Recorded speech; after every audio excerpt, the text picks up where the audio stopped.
We're going to be looking at a rather complicated class setup that has four blocks: the method 2 block, the main block, a method 3 block, and then the method 1 block. And what I would actually like you to do right now is just try to figure out what you think this code would do by hand. Just kind of walk through it, see, I think it's going to do this and that, and then what do you think would actually be printed by this program? And then when you restart the video, we'll come back together and see if you're right. Welcome back. So hopefully that was fun and exciting.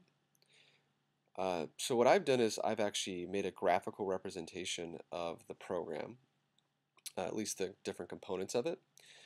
So like the main block is supposed to do method 1, method 3, method 2, method 3. And you can see me indicating that here by the different blocks. The same thing with method 1, that it prints out the number 1. Method 2 calls method 1 and then prints 2. And then method 3 calls method 2 followed by a print followed by a method 1. Something important to discuss before we get going is that the main method is the first block that will get executed in your program. So even though these were out of order, the main block is always the first block. So that's up here. And then when the main block executes, there are 4 commands within it. It's important to realize that method 3, that block, will not execute until all of the code that's called by method 1 is done. So if method 1 does a whole bunch of things, all those things have to get done before method 3 will start doing its stuff. Likewise for method 2 and for the other method 3 called.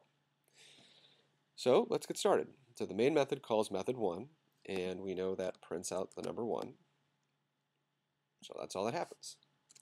Now that that's done, we go back to the main method, and we see that we finished the call to method 1, so we walk over to the next call in the main method, which is method 3.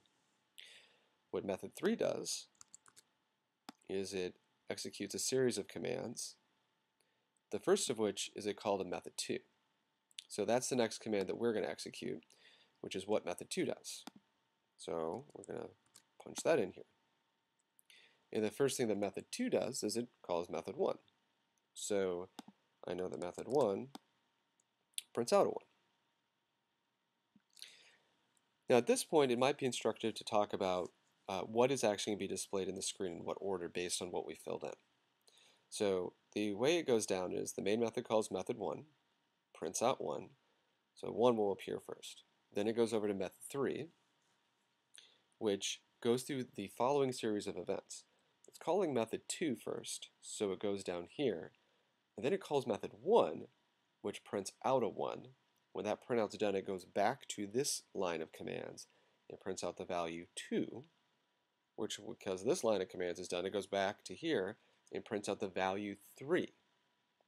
And then it goes over here and executes method 1, which you can fill in with a printout of 1. So the order which things will print out right now is a 1, followed by another 1, a 2, a 3, and then another 1.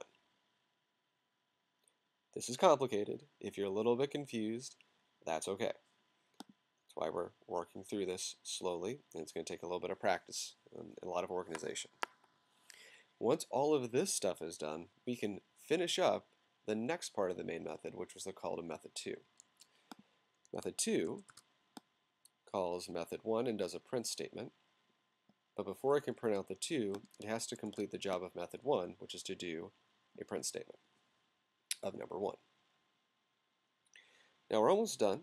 Now that we're done with the method 2 call in the main, we go over and do whatever method 3 does, which you'll notice is already conveniently down here. So instead of redetermining all this, I'm just going to copy and paste that huge block over here. So here is what I think it's going to print out, and we're going to see if Dr. Java agrees with me. I first think it's going to print out, and these will be on different lines, but for sake of this, I'm just going to do it on one line. Oh, heck, I'll do it on multiple lines.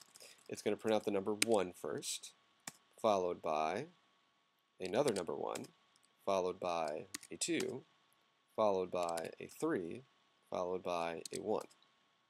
Come back around. Now it's going to print out another 1 followed by a 2.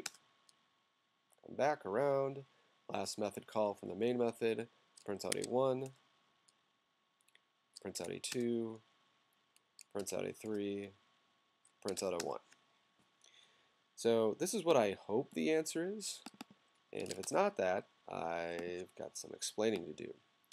So I'm going to compile my project and run it.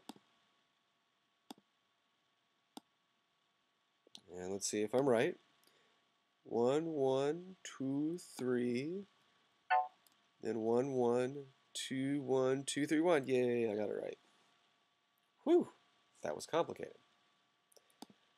Now, one last thing I'll say is that I don't always make this graphical picture when I evaluate methods like this. What I tend to do a little bit more often is I kind of look at the easy methods first, and I make comments about what they do. So I'd say that method 1 just prints out the number 1. Now, if you look at method 2, it does two things. It calls method 1 and then it prints 2. And since I know method 1 prints out a 1, I know that method 2 does a 1 followed by a 2 on separate lines. Now if I look at method 3 calls method 2, prints out a 3, and then calls method 1. So here's what this one does. Method 2 prints out a 1 and a 2, then it does the print statement of a 3, and then when it calls method 1, it prints out a 1. So now I know anytime I execute method 3, it's going to do 1, 2, 3, 1.